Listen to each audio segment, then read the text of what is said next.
إن الحمد لله نحمده ونستعينه ونستهديه ونستغفره ونتوب إليه ونعوذ بالله من شرور أنفسنا ومن سيئات أعمالنا من يهده الله فلا مضل له ومن يضلل فلا هادي له وأشهد أن لا إله إلا الله وحده لا شريك له وأشهد أن محمدا عبده ورسوله أما بعد. Jenuh ni tiap hari tukar bateri. Okey, Dari sini. Jauh sangat. Okey. Al-hadits ats-tsani wal 20. Hadis yang ke-22. An Abi Abdullah Jabir bin Abdullah al-Ansari radhiyallahu anhu anna rajulan sa'ala Rasulullah sallallahu alaihi wasallam faqala ara'aita idza sallaitu al-maktubat wa sumtu ramadana wa ahlaltu al-halala wa harramtu al-haram wa lam azid ala dhalika shay'an adkhulul jannah qala na'am. Rawahu Muslim. Hadis daripada Jabir bin Abdullah Al-Ansari radhiyallahu anhu. Sesungguhnya seorang lelaki bertanya kepada Nabi sallallahu alaihi wasallam. Dia tanya, "Wahai Rasulullah, andai kata aku menunaikan salat maktubah, okey, dan juga aku berpuasa di bulan Ramadan, aku menghalalkan perkara yang halal dan aku mengharamkan perkara yang haram, serta aku tidak tambah sesuatu pun lebih daripada itu." Artinya cukup sekadar itu. Salat, puasa Ramadan, menghalalkan yang halal, mengharamkan yang haram. Adkhulul jannah. Laki itu tanya, "Ya Rasulullah, kalau aku buat macam ni, adakah aku akan masuk syurga?" Kata Nabi SAW, "Na'am." Betul. Artinya engkau akan masuk syurga. Baik. Hadis ni menceritakan ataupun hadis ni memberi kepada kita gambaran tentang bagaimana kita, dia ada banyaklah pengajaran daripada hadis ni. Salah satu daripada pengajaran dia menceritakan bagaimana kita berdepan dengan orang yang baru berminat dengan Islam. Sebelum kita cerita bab hukum, nanti kita cerita bab hukum. Mula-mula kita cerita bab bagaimana kita berdepan dengan orang yang dia baru nak kembali kepada agama. Manusia ni, ramai di kalangan manusia yang dia melalui banyak pengalaman yang teruk dalam hidup dia. Dia buat banyak benda yang dosa. Kadang-kadang sampai ke tahap bila kita cakap dengan dia, kita tak terbayang ada orang boleh buat dosa sebesar tu. Sampai ke tahap kadang-kadang kita ni, personally kita rasa yang dia ni memang tak ada jalan keluar dah kepada dia. Maka dalam keadaan ini, apabila orang mula berminat dengan agama, bila orang mula nak kembali kepada agama, jadi kita kena gunakan pendekatan yang bijak.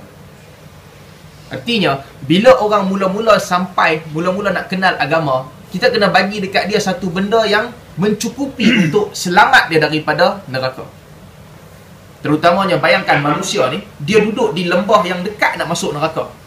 Lalu kesempatan kita dengan dia sikit je, kita jumpa dia sekejap. Apa kita kena buat?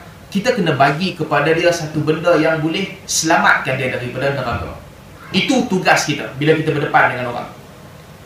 Sebab itulah Nabi SAW, Nabi bukan sahaja berdakwah kepada penghuni Madinah, Nabi juga berdakwah kepada orang yang duduk di luar. Orang yang kadang-kadang datang dengan Nabi sekejap je, meniaga ke, tiba-tiba datang jumpa Nabi sekejap. Dan kadang-kadang orang yang nak tahu tentang Islam, mereka dengar tentang ada agama baru, dia tak boleh keluar lama daripada tempat dia. Dia ada keluarga, dia ada tanggungjawab, dia ada binatang ternakan, dia ada tumbuh-tumbuhan, dia tak boleh tinggal. Lalu tempoh masa dia berjalan ke Madinah dah jauh, dan dia duduk dengan Nabi itu sekejap je. Maka seni dakwah Nabi SAW dalam kes-kes begini, apabila orang datang berjumpa dengan Nabi SAW, Nabi bagi kepada mereka benda yang cukup minimum untuk selamatkan mereka. Ini cara Nabi berdakwah. Minimum untuk jadikan mereka ini selamat. Jadi sebab itulah apabila kita berdakwah kepada orang, kita kena ingat yang manusia ni dia berperingkat-peringkat. Bukan semua orang macam kita. Bukan semua orang. Mungkin pada kita tak ada masalah untuk solat jemaah, pada kita tak ada masalah. Kita solat jemaah sempurna. Bila sebahagian orang yang datang berjumpa dengan kita, dia tak pernah solat jemaah pun. Jadi apabila bercakap dengan orang ni, kita kena jadikan yang kita raikan kedudukan dia. Itu yang Nabi buat. Tuan-tuan bayangkan, Nabi ni berada di kemuncak ibadah. Tak ada orang yang ibadat lebih tinggi daripada Nabi, melainkan orang tu dah melampau. Kemuncak ibadah. Nabi tahajud setiap malam. Solat sunat Nabi buat sentiasa. Kemuncak dakwah itu apabila orang datang kepada Rasulullah, orang tanya, apa aku kena buat? Maka bila orang yang baru berjinak-jinak dengan Islam ni, Nabi bagi jawapan kepada orang, jawapan yang membuatkan orang rasa, boleh aku nak buat, bukan berat pun. Jadi itu tugas da'i. Bila kita berdepan dengan orang, pertama kali orang tu baru ada sedikit minat dengan agama, kita kena buat dia rasa apa? Rupanya agama ni mudah. Itu penting. Sebab itu tidak ada silibus lengkap tentang dakwah. Tak ada. Orang datang kepada Rasulullah, jawapan Rasulullah berbeza-beza. Ada orang iman dia dah kuat, maka Nabi bagi kepada dia penekanan, kau tak boleh buat benda ni, ini dosa besar. Ada orang yang dia baru nak berjinak dengan Islam, cara dia berbeza. Jadi sebab itu antara benda yang disebutkan oleh Ibn Hajar Al-Asqalani apabila dia mentafsirkan dia mensyarahkan hadis yassiru wala tu'assiru, permudahkan orang, jangan kamu susahkan orang. Apa cara menyusahkan orang? Kadang-kadang antara benda yang menyusahkan orang buat pertama kali orang yang dekat-dekat nak datang dengan agama ni adalah apabila kita beratkan dia dengan benda-benda yang nawafil ataupun benda-benda yang sunat. Tuan-tuan, saya tak tahu kat sini, tapi di Malaysia ramai anak-anak muda yang usia belasan tahun, 15, 16, 20 lebih sikit, mereka tak tahu mandi wajib. Dan ramai di antara mereka tak mandi wajib pun. Saya pernah jumpa seorang sahabat dia tak tahu mandi wajib tu macam mana. Dan dia tak pernah nak ambil tahu pun. Bila kita tanya dia, sebab apa? Dia kata sebab susah, renyah. Nak kena baca benda ni, lepas tu nak kena kanan 3 kali, kiri 3 kali, lepas tu baru masuk kepala. Renyah, susah. Jadi sebab itu seni dakwah ni kita kena guna. Macam mana mandi wajib? Kalau orang mula-mula datang tanya kita, kita kata hang niat nak mandi ni wajib kerana Allah, hang mandi je. Itu je jawapan dia. Bila kita jawab macam tu, orang bila dengar orang kata, lah macam tu je mandi wajib, mudah je. Jadi ini cara dakwah Nabi SAW, mudahkan. Jadi balik kepada cerita ini. Bila Nabi janji Nabi itu betul, Nabi tak tipu. Jadi sebab itulah kalau cerita di sudut hukum sikit, para ulama berbeza pandangan tentang hukum solat jamaah. Sebahagian ulama berpandangan wajib solat jemaah. Kenapa wajib solat jemaah? Sebab Nabi selalu solat jemaah. Kenapa wajib juga solat jemaah? Kerana Nabi ancam, Nabi nak supaya orang yang tidak solat jemaah ni, Nabi pergi ke rumah mereka, Nabi bakar rumah mereka. Nabi ancam sampai ke tahap itu. Jadi sebahagian ulama kata solat jemaah ni berat, mesti dibuat, tak boleh tinggal. Sebahagian ulama lagi mereka melihat daripada sudut yang berbeza. Mereka melihat bahawa bila kita tengok hadis-hadis yang macam ni, jadi kita akan baca beberapa hadis lagi, memberi gambaran yang orang tu dia solat 5 waktu cukup, itu telah cukup untuk menyelamatkan dia daripada azab. Telah memadai bagi dia untuk dia selamat daripada azab. Maka sebab tu sebahagian ulama menyebutkan bahawa tidak ada yang wajib melainkan 5 perkara ini. Wallahu a'lam. Tuan-tuan, sebab kalau kita tengok hadis-hadis tentang galakkan solat Jumaat dan sebagainya, hadis tu suruhan yang besar kita kena buat. Tapi bagi orang yang tak buat, dia tak buat, pada dia nak solat je. Apa kita kata? Bagi orang yang kedudukan begini, dia telah menyempurnakan tanggungjawab dia. Siapa kata dia telah menyempurnakan tanggungjawab dia? Nabi kata. Nabi confirm mereka dikira masuk syurga. Begitu juga orang yang kadang-kadang solat dia memang paling minimum. Dia adalah Arab. Kita kalau orang Melayu semayang lama sikit sebab kita punya sebutan lidah kita ni susah, kita nak pusing. Lidah ni dia kenal dengan bahasa kan. Kalau bahasa yang kita cakap senang kita nak pusing lidah kita. Jadi kalau bahasa tu kita tak bercakap, kita gerakkan lidah tu lambat, alunan lidah tu lambat bergerak.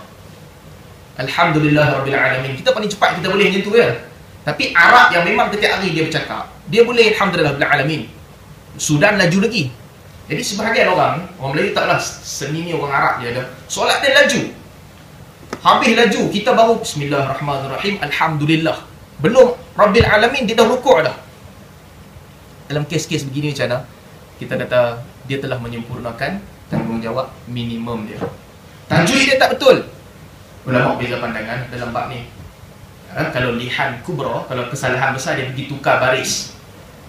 Ghairil maghdubi alaihim waladdallin, dia pergi tukar ghairil maghdubi alaihim waladdallun. Itu masalah.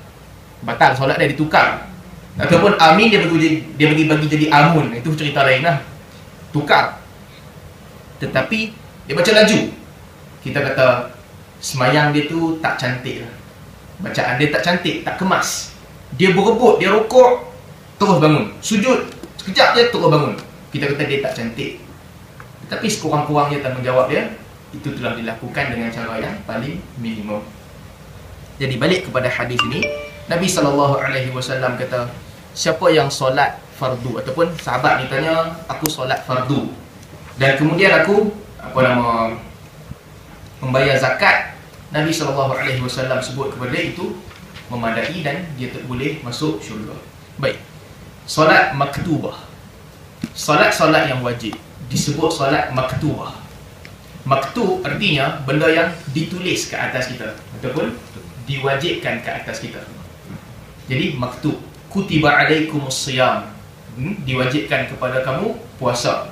Kutiba alaikumul qisas, diwajibkan kepada kamu hukuman qisas. Jadi salat-salat ini dinamakan salawat maktubah, salat-salat yang wajib. Okey, cerita pasal solat sikit. Solat ni ada beberapa peringkat. Ada solat yang namanya maktubah. Apa solat maktubah? Solat 5 waktu yang Allah wajibkan kepada kita. Termasuk solat Jumaat bagi lelaki, itu maktubah. Jadi dia mesti buat. Dia tinggal satu fardu, dia berdosa besar. Bahkan sebahagian ulama sebut dosa meninggalkan solat ni lebih besar daripada dosa-dosa yang lain. Semua ulama sepakat. Tinggal solat lebih besar daripada orang lain. Orang yang main judi, dia solat.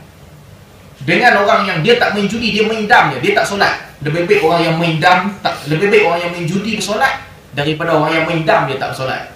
Sebab dosa meninggalkan solat ini lebih besar daripada mana-mana dosa lain. Nabi SAW bagi jaminan solat menjadi junah, selamatkan orang Islam. Benda-benda lain belum tentu orang selamat. Orang yang menjauhi semua dosa-dosa besar, dia tak pernah mencuri, dia tak pernah buat apa, dia tak pernah buat jahat, dia tak pernah maki orang, dia tak pernah apa pun benda jahat, tapi solat pun tak pernah juga, dia belum tentu selamat. Bahkan sebahagian ulama menganggap meninggalkan solat maktubah, solat wajib ini menjadikan seseorang kafir. Tidak ada ibadat yang menyebabkan orang kafir di sisi salaf. Tidak ada meninggalkan sesuatu ibadat yang jadikan orang kafir di sisi salaf melainkan solat. Jadi itu satu, maktubah, mesti buat. Tak ada jalan keluar, mesti buat. Tak boleh solat dalam keadaan berdiri, dia duduk. Tak boleh solat dalam keadaan duduk, dia baring. Tak boleh solat dalam keadaan baring, dia menerak. Tak boleh menerak pun, apa sahaja keadaan dia mesti buat. Tak boleh berhenti, dia tengah berlari. Contohnya orang tengah perang, tengah berlari, musuh kejar lari, waktu nak habis dah, dia mesti solat dalam keadaan berlari. Tak ada excuse. Kalau dia kerja panjang sangat, menjangkaui waktu zuhur masuk ke asar, dia mesti jamak. Yang penting dia mesti solat. Tak ada alasan untuk tinggalkan solat. Waktu subuh nak habis dah, dia terbangun lambat, lepas tu dia sakit perut pula masa tu, dia nak pergi toilet dulu, keluar toilet, subuh dah habis, dia mesti solat subuh juga selepas tu. Dia tertidur, lepas asar dia balik kerja, dia mengantuk, dia tidur, bangun-bangun dah isyak, maghrib terlepas, dia mesti solat juga, jamak maghrib dengan isyak. Tak ada excuse, apa sahaja keadaan. Itu maktubah. Bawah sikit daripada maktubah. Jadi maktubah ni, siapa yang tinggal dia berdosa besar, lebih besar daripada berzina dan mencuri. Bawah sikit daripada maktubah. solat-solat yang Nabi tak pernah tinggal sepanjang hidup Rasulullah. Ini peringkat yang kedua. Sehingga sebahagian ulama berpandangan solat ni pun hukum dia wajib juga. Sebab apa wajib juga? Sebab Nabi tak pernah tinggal.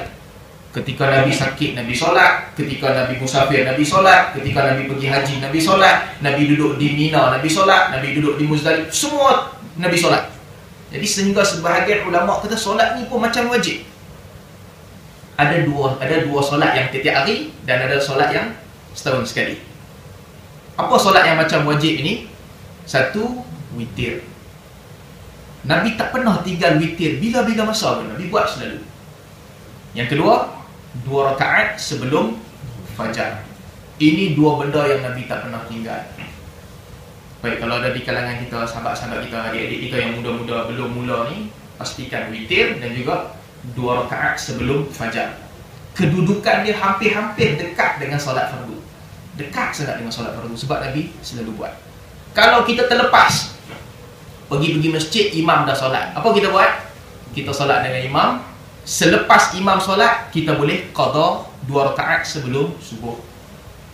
Okay, tuan-tuan, kalau kadang-kadang nampak sebahagian orang Arab kan lepas subuh dengan sembahyang 2 rakaat, kadang-kadang itu bukan ba'diyah, itu qada.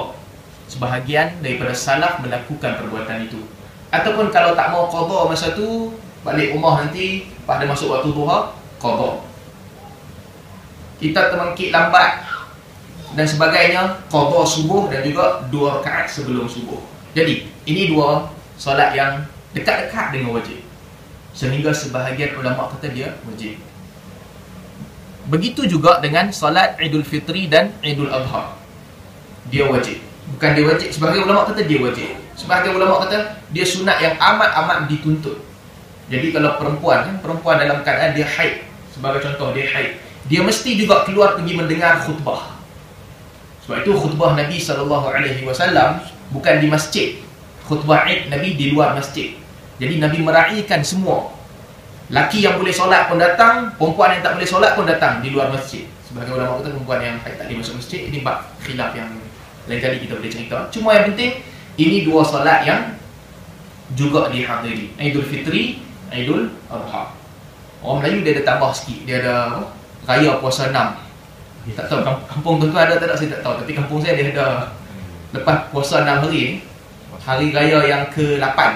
Raya pertama tak boleh puasa. Kedua, ketiga, keempat, kelima, keenam, ketujuh puasa.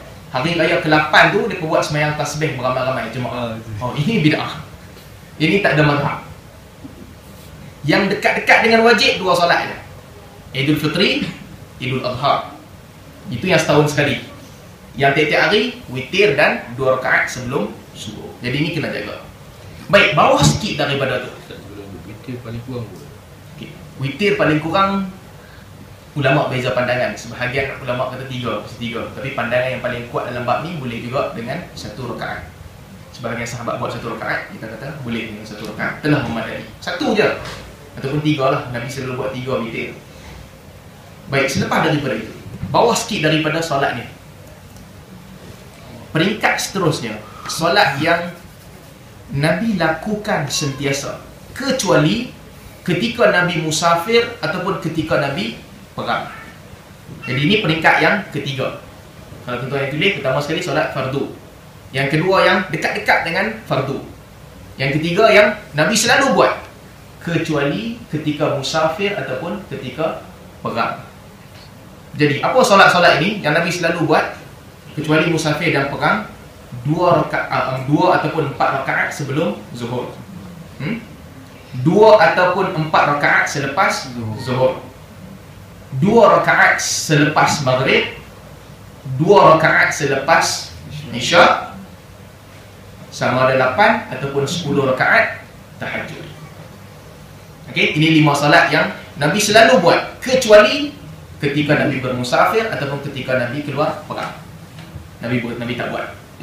Kalau tidak, Nabi buat selalu. Sebab itu ketika Nabi di Mina, Nabi tak buat tahajud. Dan Nabi tak solat sunat yang lain di situ.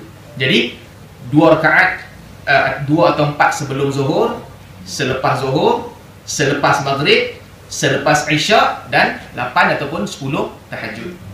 Kata Aisyah, tahajud Nabi 11. Jadi kalau 8, witirnya jadi 3. Kalau 10, witirnya jadi 1.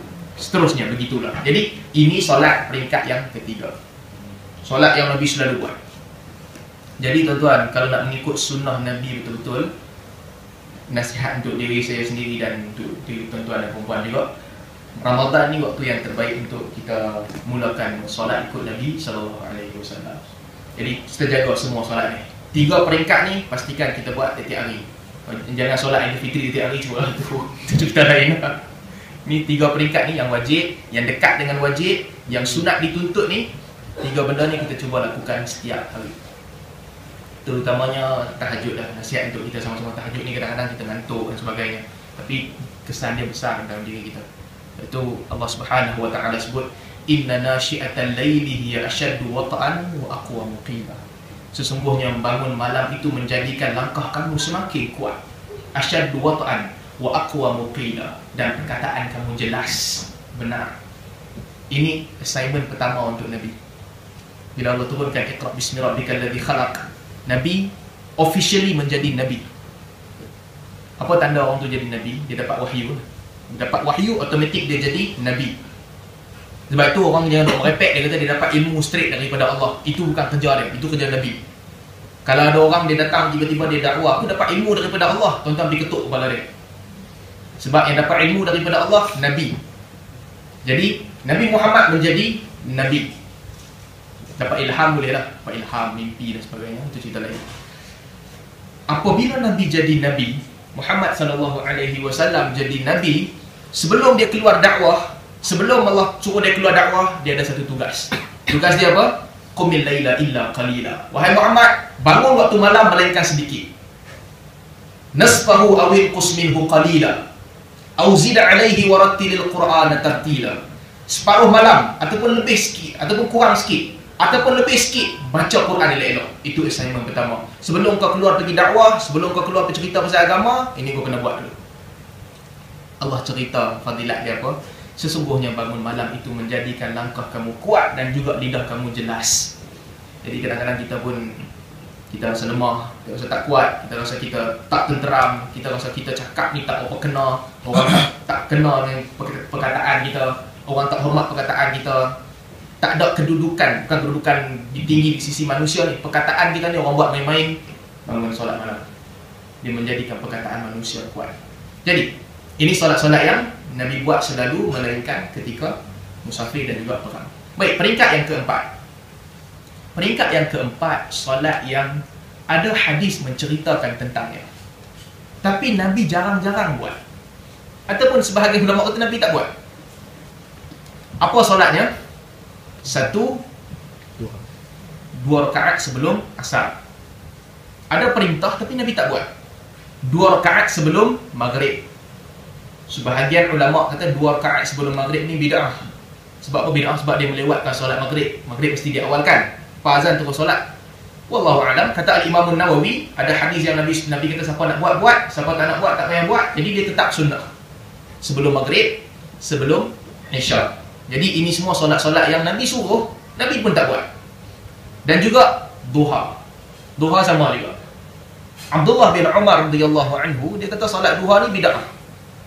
Sebahagian ulama kata bid'ah artinya jangan buat ramai-ramai datang masjid. Sebahagian ulama kata bid'ah artinya jangan buat setiap hari. Wallahu a'lam.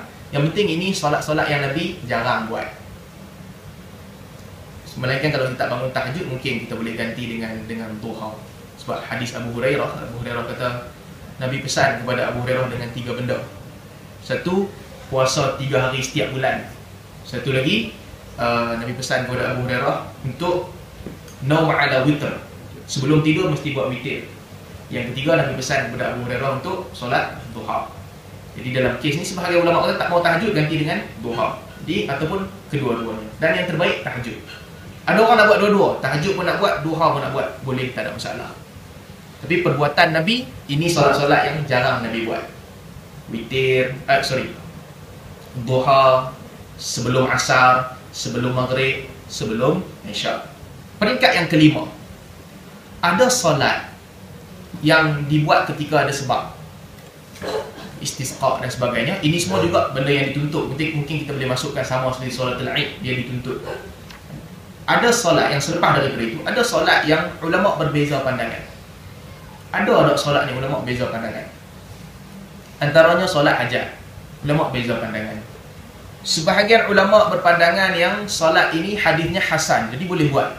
Ada hajat, kita wuduk elok-elok, kemudian kita solat. Sebahagian ulama kata hadis tu dipertikaikan, dan juga Nabi SAW juga tak pernah diriwayatkan yang Nabi buat solat hajat. Sebahagian ulama kata tak ada. Jadi ini solat-solat yang ulama berbeza pandangan. Solat hajat berjemaah. Solat hajat berjemaah tak ada. Tuan-tuan, ya, ini budaya Malaysia. Orang Malaysia suka solat hajat berjemaah. Solat hajat berjemaah tidak pernah dilakukan oleh Nabi SAW. Nabi pernah menghadapi situasi yang betul-betul berat. Apa situasi berat? Sahabat Nabi yang Nabi hantar, mereka dibunuh. Nabi hidup dalam keadaan perang. Anak kita nak ambil exam dengan Nabi perang. Perang tu lagi berat. Anak kita exam, dia fail pun dia boleh hidup lagi. Perang kalah mati. Tapi sampai ke tahap itu sekalipun, mereka tidak melakukan solat hajat. Apa yang mereka melakukan? Apabila ada tekanan dan sebagainya, mereka melakukan doa kunut. Jadi, sebab itu wallahu'alam, zahir nas menunjukkan yang solat hajat ni tak ada secara berjemaah. Dan juga solat hajat ni bukan solat yang kita kumpul. Kita ada niat hari ni, kita jangan kumpul minggu depan. Aku tahan dulu niat aku. Sebab apa kumpul minggu depan? Minggu depan surau rumah aku ada buat satu majlis solat hajat, baru nak solat. Dia tak boleh macam tu. Solat hajat, bila kita ada hajat dengan Allah, kita perbaiki wuduk kita solat 2 rakaat, kita minta kepada Allah. Sama juga dengan istikharah. Antara dua benda nak pilih. Perbaiki wuduk kita, solat 2 rakaat, doa kepada Allah. Ya Allah, kalau benda ni bagus untuk aku, bagi kat aku. Kalau benda ni tak bagus untuk aku, palingkan dia daripada aku, bagi yang bagus untuk aku. Jadi itu solat-solat yang istikharah, taklah solat hajat, solat tasbih dan sebagainya yang para ulama berbeza pandangan. Lebih daripada itu, ada solat yang namanya solat yang bid'ah. Sepakat semua ulama tak ada. Solat sunat khas pada hari Jumaat sebagai contoh. Solat sunat khas hari Isnin, solat tu, solat ni semua tak ada. Hari tertentu punya solat. Ni semua jangan ada solat. Ada solat juga. Itu pun ni Maulid Nabi. solat maulid pun ada. Ini semua solat yang sepakat semua ulama dia tak ada. Baik, itu cerita tentang solat. Jadi, salawat maktubah. Wasumtu Ramadan. Begitu juga dengan puasa. Puasa yang diwajibkan, puasa Ramadan. Apa lagi puasa yang selepas itu yang dituntut sangat? Sebenarnya sebahagian ulama kata Nabi puasa Ramadan je. Sebahagian ulama kata Nabi juga puasa pada 10 Muharram. Nabi puasa. Sebahagian ulama kata puasa pada hari Isnin dan juga Khamis. Itu semua yang ada dalam sunnah. Hari Isnin dan juga Khamis. Nak puasa lebih lagi, puasa sehari, buka sehari. Puasa sehari, buka sehari. Jadi yang penting, ini semua berkaitan dengan solat dan juga puasa. Kejap lah. Lupa tu benda je. Saya tahu. Teringat cerita lain. Saya sebenarnya tak sempat baca ni. Dapat telefon daripada Kai. Ada kuliah ke ni? Tu bawa buku datang sini, jadi tak sempat nak susun. Kita baca pelan-pelan. Baik, seterusnya. Lelaki itu juga tanya kepada Nabi SAW, wa ahlaltu halal. Aku menghalalkan benda yang halal. Tuan-tuan, ini juga benda yang penting. Menghalalkan yang halal dan mengharamkan yang haram, ini berkaitan dengan akidah. Dan banyak disebut ayat Quran dan juga hadis. Menghalalkan yang halal, mengharamkan yang haram. Kita tak boleh sesuka hati kita mengharamkan benda yang kita tak suka. Dan kita juga tak boleh sesuka hati kita menghalalkan benda yang kita suka. Sebab ini bukan bidang puasa kita. Pakaian, sama juga. Kita tak boleh mengharamkan pakaian yang kita tak suka. Aku tak suka warna kuning, aku kata warna kuning haram pakai. Ataupun dia tak kata haram, dia kata makruh je warna kuning. Tak boleh. Bukan suka hati kita nak menetapkan benda tu. Aku tak suka naik motor, aku suka naik kereta, aku kata naik motor makruh. Pun tak boleh.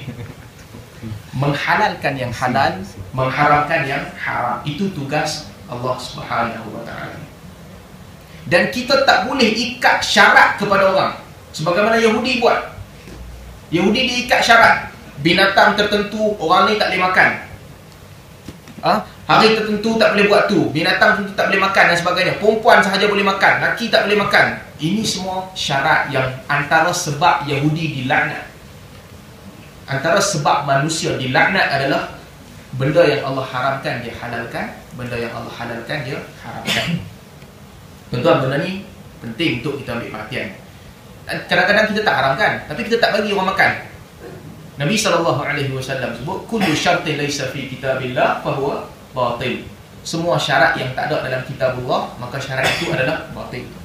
Kita tak boleh haramkan orang. Orang kata sebahagian orang, budak-budak yang belajar silat tak boleh lalu bawah jendela. Benda tu Allah halalkan, kita haramkan, tak boleh.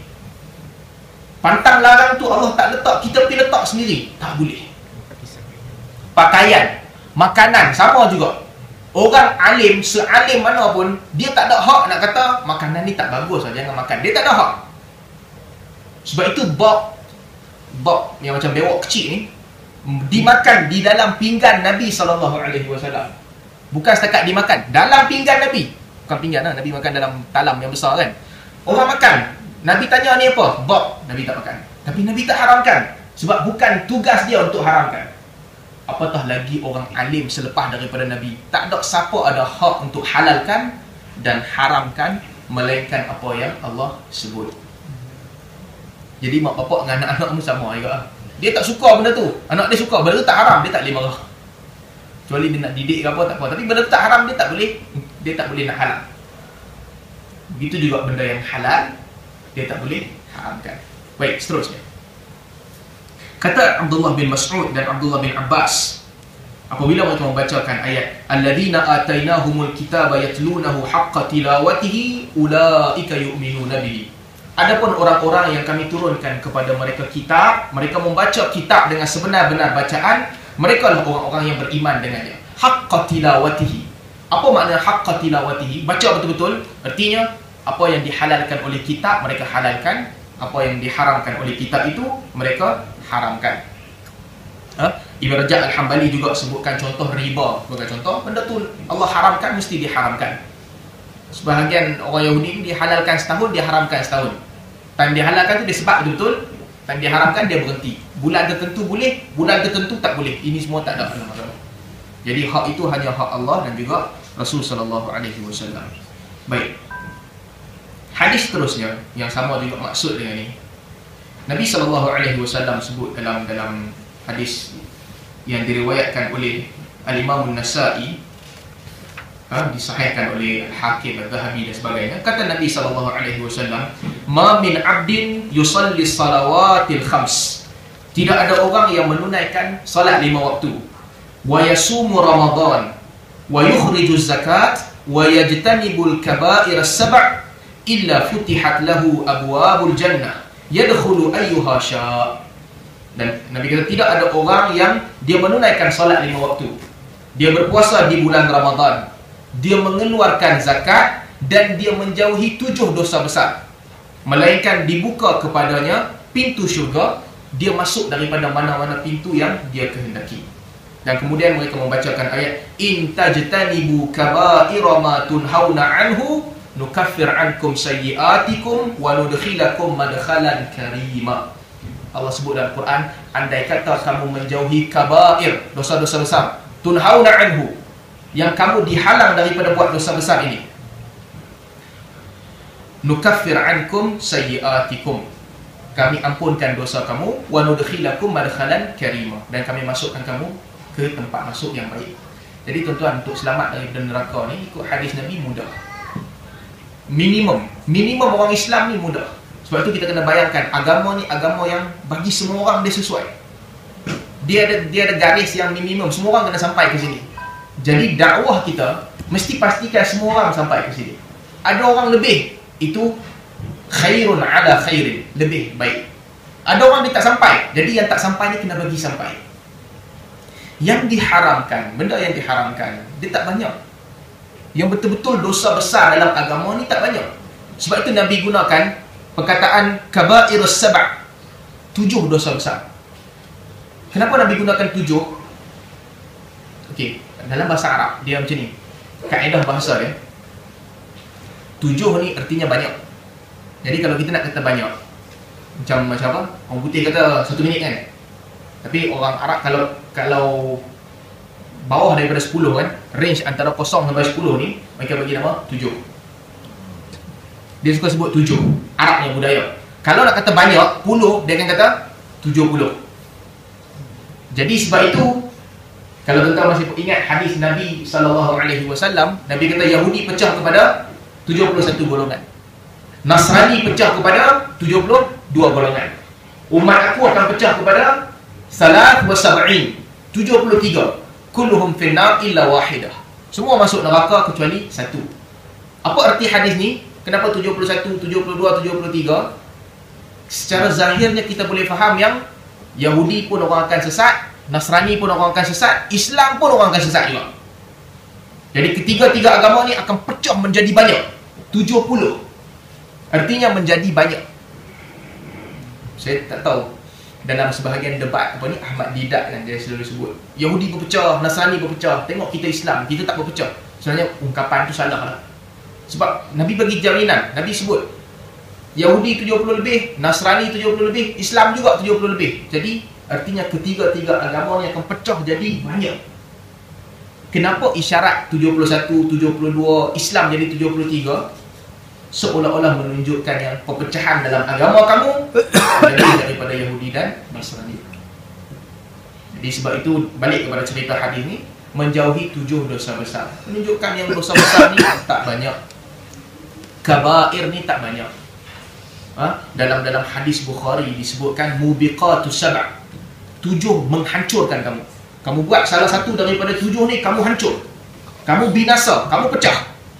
Tapi yang lain-lain tu kalau kamu buat, wa'atbi'il sayyi'atil hasanah, irimilah benda-benda buruk dengan benda-benda baik, dia akan tamhuha, memadamkan benda-benda yang buruk. Jadi 7 benda ni kamu jauhi, Allah selamatkan kamu dan Allah masukkan kamu ke dalam syurga. Kau apa nak berhenti? Buka berhenti.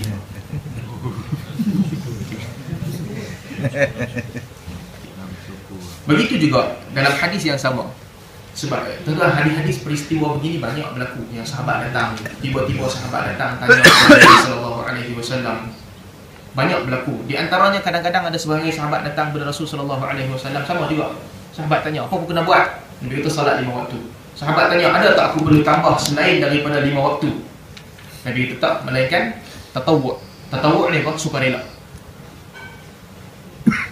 Mutawwa' ni, mutawwa' kan orang yang panjang. Maksudnya dia tak perlu buat macam tu, tapi sukarela. Jadi tatawwu'. Ada tak puasa yang aku kena buat lebih dari Ramadan? Sahabat tanya, lebih daripada Ramadan ada tak yang aku kena buat? Nabi kata tak. Melainkan tatawwu'. Melainkan kau sukarela nak buat, kau buat. Ada tak harta yang aku kena keluarkan? Ada. Zakat. Selain daripada zakat, ada tak yang lain aku kena keluarkan? Tak ada. Melainkan tatawwu'. Jadi bila sahabat tu tanya Nabi, sahabat tu dengar, dia kata, aku takkan tambah dan aku takkan kurangkan. Ini je aku nak buat, yang lain aku tak mau buat. Dia pun jalan. Bila dia jalan, Nabi SAW sebut, in sadaqa dakhalal jannah. Kalau betul dia buat apa dia cakap tu, dia masuk syurga.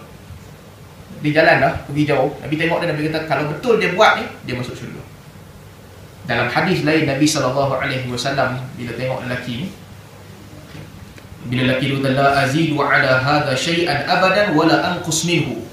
Dia kata, aku tak tambah langsung dan aku tak kurangkan langsung. Maka Nabi SAW kata, man sarrahu an yanzura ila rajulin min ahlil jannah falyanzur ila hadha. Jadi kita, siapa di antara kamu yang nak tengok salah satu penghuni syurga, kamu tengok lelaki itu. Itu yang ini minimum yang membolehkan orang masuk syurga. Solat kita ada cerita, puasa kita ada cerita. Begitu juga dengan harta kita. Harta kita hak kita. Tak ada siapa, dia kedekut betul, dia tak mau keluarkan harta, dia nak simpan je. Tak apa, boleh. Yang penting dia bayar zakat, itu memadai. Selain daripada zakat, sukarela. Orang sedekah, dia tak mau sedekah. Dia kata, harta aku cari penat-penat, aku tak mau buat keluar. Kita kata dia ni kedekut lah, tak bagus lah sikap macam tu. Tapi dia selamat tak selamat, apabila dia bayar zakat, tak ada apa lagi yang diwajibkan ke atas harta dia. Itu telah memadai. Jadi sebab itu nak kutip pun sama juga. Tak boleh paksa orang. Nabi tak paksa melainkan zakat. Tak bayar zakat, Nabi perangi. Abu Bakar juga tak bayar zakat, Abu Bakar perangi. Selain daripada itu, kita tak boleh paksa orang. Apatah lagi paksa orang atas nama agama, lagi tak boleh. Sebab tu ini pandangan peribadi saya tak setuju dengan zakat pendapatan ni. Zakat pendapatan ni tak boleh dikutip daripada orang. Kita tak perlu bayar zakat pendapatan asalnya, melainkan sukarela, tatawwu. Kita nak bagi, kita bagi duit. Tapi wajib tak wajib? Tak ada. Harta yang kita simpan setahun, dia cukup nisab dia, kita bayar zakat. Harta tu kita tak simpan, gaji banyak, tapi dia belanja habis, dia tak perlu bayar zakat. Tak ada ke atasnya zakat, melainkan tatawwu. Melainkan kalau dia nak, dia bagi, dia tak nak, dia tak bagi. Jadi ini berkaitan dengan zakat, begitu juga dengan benda-benda yang lain. Baik, seterusnya.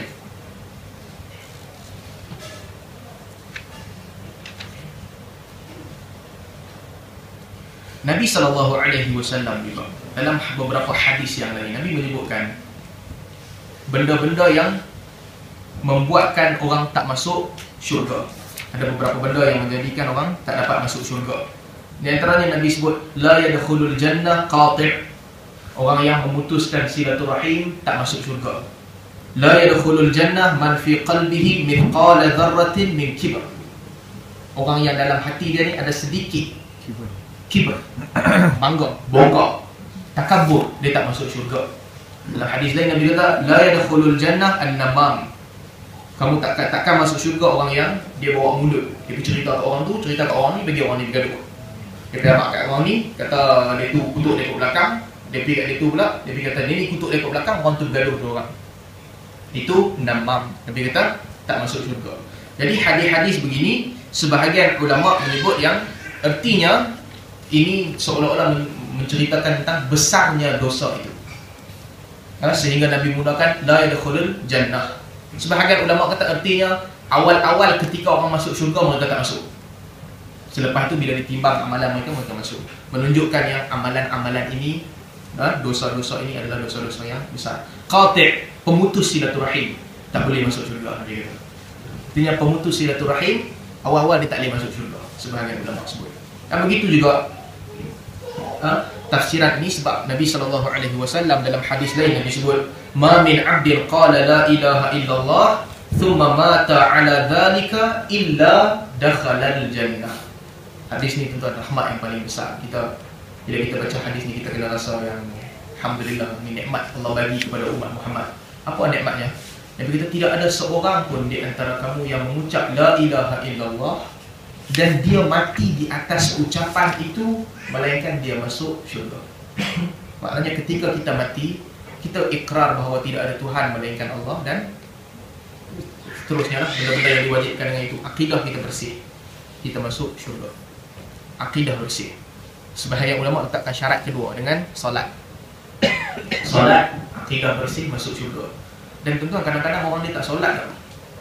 Dia tak solat, tapi akidah dia jaga. Sebahagian orang kalau tuan tengok orang yang biasa-biasa dengan solat dia tak jaga pun, buat dosa banyak. Tapi bila dia dekat-dekat dia nak mati ni, kalau dia mati terkejut, dia mati accident kan, dia akan ucapkan ucapan tauhid. Allahu Akbar, la ilaha illallah. Ini rahmat yang Allah bagi kepada umat Muhammad. Akidah jaga, masuk syurga.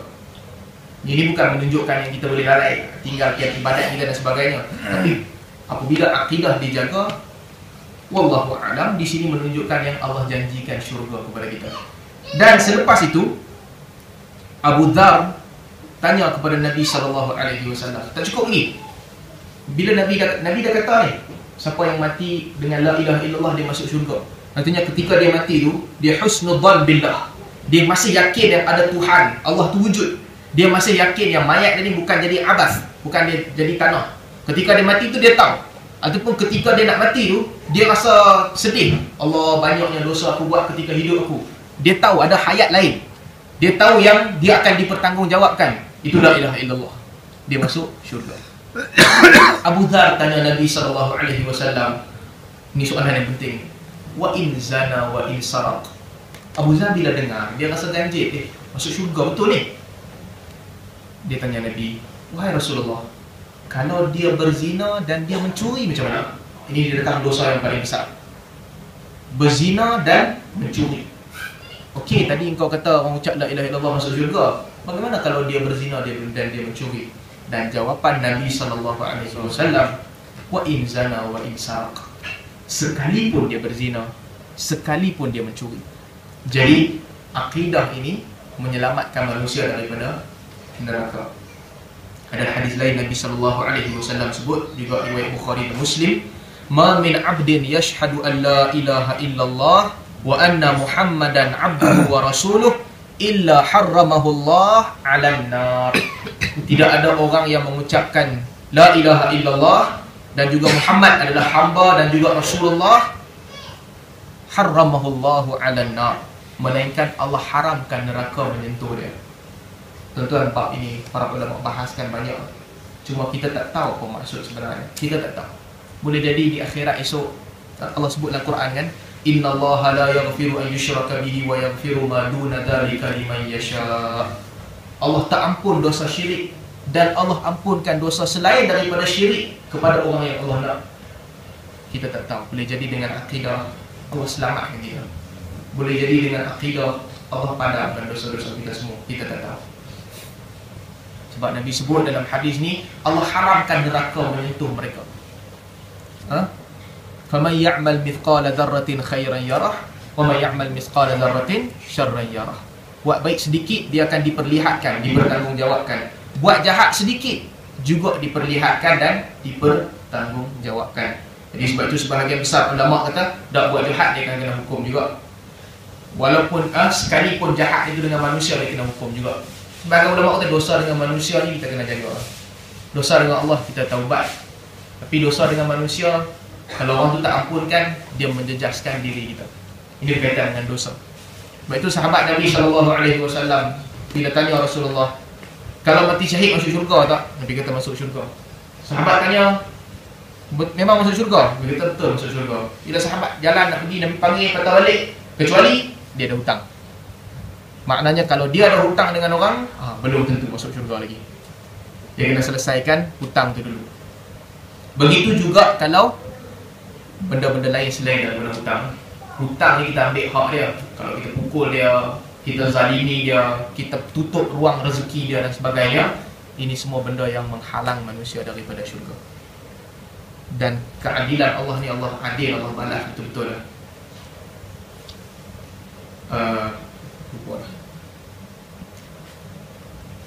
Surah Amma ayat ke-1 ayat last sekali. Ya laitani kuntu turaba kan. Qariban fa'adamnakum yawma yadhurul mar'u ma qaddamat yadahu wa yaqulul kafiru ya laitani kuntu turaba. Pada hari yang orang kafir akan kata, ya laitani kuntu turaba. Alangkah baiknya kalau aku jadi debu-debu ni. Sebahagian ulama kata artinya apa? Artinya esok keadilan Allah ni, Allah akan, semua orang kena bayar hutang masing-masing. Kau ada hutang, orang tu kena bayar. Kau kena buat apa, kau kena bayar. Sehinggalah binatang yang menzalimi binatang lain, binatang ini juga kedua-duanya akan dibangkit. Binatang yang dizalimi ini akan balas dendam balik kepada binatang yang zalimi dia. Lepas tu mereka menjadi debu. Orang kafir bila tengok binatang jadi debu, ya laitani kuntu turaba. Alangkah baiknya kalau aku jadi macam binatang ni juga, selesai urusan tu. Jadi dosa dengan manusia kena jaga, dosa dengan Allah juga kita tinggalkan.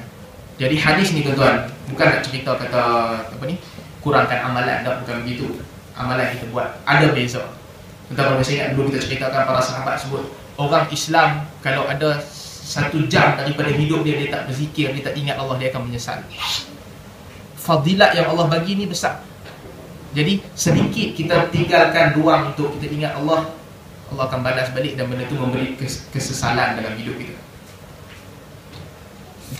Jadi mudah-mudahan mudah-mudahan kita termasuk di kalangan orang yang man kana akhir qawli la ilaha illallah, akhir kalamihi la ilaha illallah. Last kali kita ucap la ilaha illallah, solat kita mudah-mudahan Allah pelihara sampai kita mati. Setakat ni mungkin kita kata aku dah pelihara dah solat, kita tak tahu apa akan berlaku selepas ni. Kita tak tahu penghujung hujung amalan kita macam mana. Kita tak tahu, mungkin boleh jadi hati manusia ni di antara 2 jari-jari Allah yang Allah bolak-balikkan sebagaimana Allah suka. Jadi kita pun tak tahu penghujung amalan kita macam mana. Lepas ni apa kita nak jadi, kita tak tahu. Jadi banyakkan doa sebagaimana saya selalu sebut dulu pun, ya muqallibal qulub tsabbit qalbi ala dinik. Wahai Tuhan yang membolak-balikkan jantung manusia, kekalkan jantung hati aku ni di atas agama aku. Ya musarrifal qulub, sarrif qulubana ila ta'atika wa ta'ati rasulik. Wahai Tuhan yang mengubah-ubah jantung manusia, kekalkan jantung kami dalam taat kepada Engkau dan taat kepada Rasul Engkau. Innamal a'mal bil khawatim. Nabi kata, sesungguhnya amalan itu dikira berdasarkan penghujung. Jadi mudah-mudahan Allah jadikan penghujung amalan kita baik, kekal dalam solat, kekal dalam ibadah, kekal dalam ketahanan.